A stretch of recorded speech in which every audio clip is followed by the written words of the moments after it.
ತುಂಗಭದ್ರಾ ಜಲಾಶಯದ ಹೊಸ 33 ಕ್ರಸ್ಟ್ ಗೇಟ್ಗಳು ಲೋಕಾರ್ಪಣೆ. ರಿಮೋಟ್ ಮೂಲಕ 3 ರಾಜ್ಯದ ಸಿಎಂಗಳಿಂದ ಕ್ರಸ್ಟ್ ಗೇಟ್ ಅನ್ನ ಲೋಕಾರ್ಪಣೆಗೊಳಿಸಲಾಗಿದೆ. ತುಂಗಭದ್ರಾ ಜಲಾಶಯಕ್ಕೆ 33 ಹೊಸ ಕ್ರಸ್ಟ್ ಗೇಟ್ಗಳನ್ನು ಸರ್ಕಾರ ಅಳವಡಿಸಿದೆ. 51 ಕೋಟಿ ರೂಪಾಯಿ ವೆಚ್ಚದಲ್ಲಿ ಈ 33 ಹೊಸ ಕ್ರಸ್ಟ್ ಗೇಟ್ಗಳನ್ನು ಸರ್ಕಾರ ಅಳವಡಿಕೆ ಮಾಡಿದೆ. 2024ರಲ್ಲಿ ಆಗಸ್ಟ್ 10ನೇ ತಾರೀಕು ಚೈನ್ ಕಟ್ಟಾಗಿ ಕೊಚ್ಚಿ ಹೋಗಿದ್ದಂತಹ ಕ್ರಸ್ಟ್ ಗೇಟ್ 6 ದಿನಗಳ ನಂತರ 19ನೇ ಕ್ರಸ್ಟ್ ಗೇಟ್ ಅನ್ನು ಅಳವಡಿಕೆ ಮಾಡಲಾಗಿತ್ತು.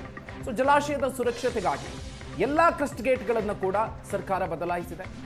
ಸೊ ಇವತ್ತು ಅದರ ಲೋಕಾರ್ಪಣೆ ಕಾರ್ಯಕ್ರಮ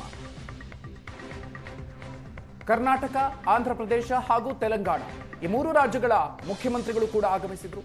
ಕೇಂದ್ರ ಸಚಿವ ಸಿಆರ್ ಪಾಟೀಲ್ ಕೂಡ ಕಾರ್ಯಕ್ರಮದಲ್ಲಿ ಭಾಗಿಯಾಗಿದ್ದಾರೆ. ಲೋಕಾರ್ಪಣೆಗೊಳಿಸುವಂತಹ ಕಾರ್ಯಕ್ರಮದ ದೃಶ್ಯಗಳನ್ನು ಕೂಡ ನೀವು ನೋಡ್ತಾ ಇದ್ದೀರಿ. ಟಿಬಿ ಜಲಾಶಯದ ಹೊಸ 33 ಕ್ರಸ್ಟ್ ಗೇಟ್ಗಳನ್ನು ಕೂಡ ಇವತ್ತು ಲೋಕಾರ್ಪಣೆಗೊಳಿಸುವಂತಹ ಕಾರ್ಯಕ್ರಮ.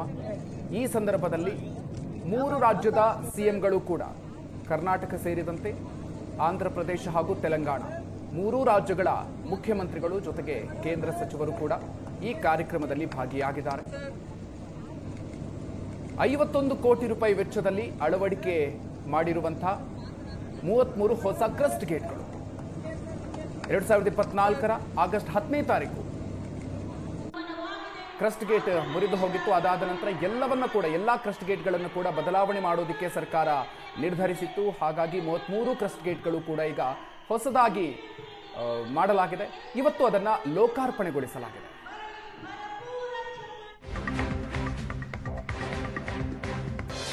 ರಿಮೋಟ್ ಒತ್ತುವ ಮೂಲಕ ಹೊಸ ಕ್ರಸ್ಟ್ ಗೇಟ್ಗಳನ್ನು ಲೋಕಾರ್ಪಣೆಗೊಳಿಸಲಾಗಿದೆ. 17ನೇ ಕ್ರಸ್ಟ್ ಗೇಟ್ ಅನ್ನ ಕೇಂದ್ರ ಸಚಿವ ಸಿಆರ್ ಪಾಟೀಲ್ ಉದ್ಘಾಟಿಸಿದ್ರು. 18ನೇ ಕ್ರಸ್ಟ್ ಗೇಟ್ ಅನ್ನ ಮುಖ್ಯಮಂತ್ರಿ ಡಿಕೆ ಶಿವಕುಮಾರ್ ಅವರು ಉದ್ಘಾಟನೆ ಮಾಡಿದ್ದಾರೆ. 19ನೇ ಕ್ರಸ್ಟ್ ಗೇಟ್ ಅನ್ನ ಆಂಧ್ರ ಸಿಎಂ ಚಂದ್ರಬಾಬು ನಾಯ್ಡು ಅವರು ಉದ್ಘಾಟಿಸಿದ್ರು. ಇನ್ನು ತೆಲಂಗಾಣ ಸಿಎಂ ರೇವಂತ್ ರೆಡ್ಡಿ ಅವರು 20ನೇ ಕ್ರಸ್ಟ್ ಗೇಟ್ ಅನ್ನ ಉದ್ಘಾಟಿಸಿದ್ರು. ಮುಂದಿನ 50ರಿಂದ 60 ವರ್ಷಗಳ ಕಾಲ ಬಾಳಿಕೆ ಬರುವಂತಹ ರೀತಿಯಲ್ಲಿ ಈ ಕ್ರಸ್ಟ್ ಗೇಟ್ಗಳನ್ನು ನಿರ್ಮಾಣ ಮಾಡಲಾಗಿದೆ. ಎಲ್ಲ 33 ಕ್ರಸ್ಟ್ ಗೇಟ್ಗಳನ್ನು ಕೂಡ ಇವತ್ತು ಲೋಕಾರ್ಪಣೆಗೊಳಿಸಲಾಗಿದೆ.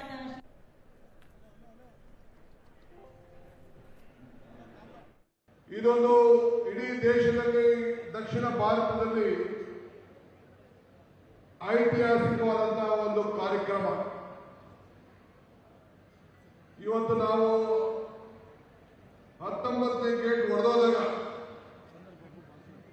ಮಧ್ಯರಾತ್ರಿಯಲ್ಲಿ ನನ್ನ ಮಿತ್ರ ಮತ್ತು ನನ್ನ ಅಧಿಕಾರಿಗಳು ಫೋನ್ ಮಾಡಿದ್ರು, ಜಿಲ್ಲಾ ಮಂತ್ರಿಗಳು ತಂಗಡಿಯವರು, ಡ್ಯಾಮ್ ಶೇಕ್ ಆಗ್ತಾ ಇದೆ, ಇಂಥ ಪರಿಸ್ಥಿತಿಯಲ್ಲಿ ನಾವಿದ್ದೇವೆ ಅಂತೇಳಿ. ನಾನು 6 ಗಂಟೆಗೆ ಹೆಲಿಕಾಪ್ಟರ್ ತೆಗೆದುಕೊಂಡು 8:15 ಗಂಟೆಗೆ ಈ ಡ್ಯಾಮ್ ಸೈಟ್ ಹತ್ರ ನಾನು ಇದ್ದೆ.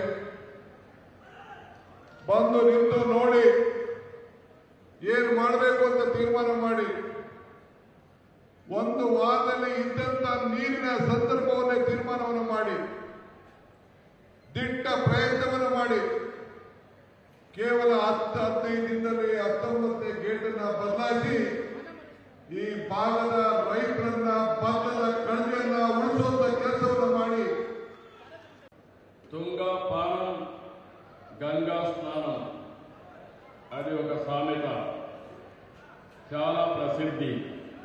అంటే తాగడానికి ఎంతో స్వచ్ఛంగా, క్లీన్గా, అమృతంగా తుంగా నది ఉంటే బహుపుణ్య స్థానానికి, అంటే బహుపుణ్యానికి గంగ గొప్పదని అర్థం.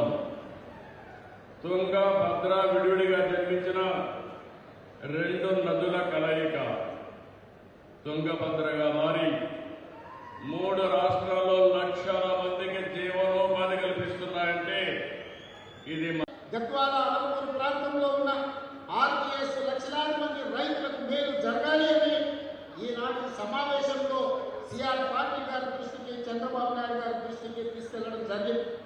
పెద్దలు డికే శివకుమార్ గారి సూచన మేరకు మేమందరం ఈ సమస్య పరిష్కారం కోసం ఒక అడుగు ముందుకు వేసి కలిసికట్టుగా పని చేయాలి అని ఈ రోజు ఒక నిర్ణయం తీసుకున్నాం. ఖచ్చితంగా చరిత్రలో ఈ రోజు సువర్ణ అక్షరాలతో లిఖించబోతున్నారు. నేను మొదటి నుంచి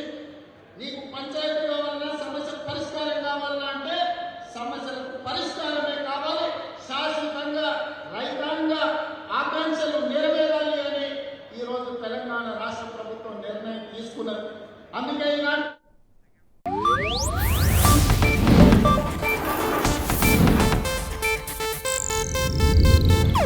ಇದು ಏಷ್ಯಾನೆಟ್ ನ್ಯೂಸ್ ನೆಟ್ವರ್ಕ್ ಪ್ರಸ್ತುತಿ.